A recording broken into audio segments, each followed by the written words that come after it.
So this is a great question from Michelin, and she asks about being connected with her horse. So the question is like, what if you start out your lesson with your horse and you're feeling super connected? You and your horse are gelling and doing really well, and then gradually you start to feel that you're losing that connection. Like, what should you do? Now, this is more common than you think, and most people do the wrong thing. Is they just kind of push through and power through to kind of just move past it and hope that things will get better. They won't. Connection never gets better with a horse after it starts to fade.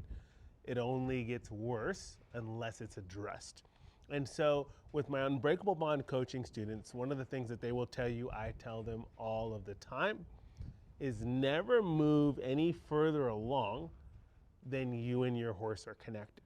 Okay? Because the idea is you want to move together. Okay? If there's disconnection and you keep moving, it's just going to get further and further until things go sideways and something bad happens. So what we want to do is when you start to feel like your horse is starting to disconnect, try to bring them back in. And the quickest, easiest way to do that is just by asking them to do something, right? So a good go-to for me, if I'm riding a pony and I'm losing that connection, I'm going to just start to pick up the front end, like a turn on the haunches, right?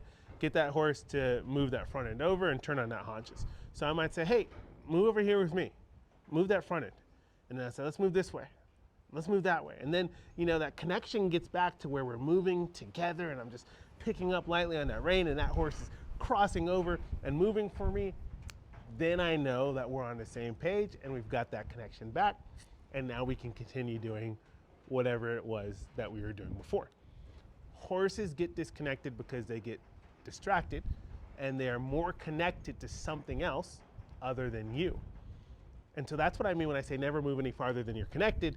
When you feel like there's a disconnect happening, they're looking over here, they're paying attention to that horse, the trailer that just pulled up the barn. Say, hey, come back over here. Connect with me. Get their attention by asking them to do something over and over and over again. And then when you feel like you guys are both connected again, continue on whatever it was you happen to be working on.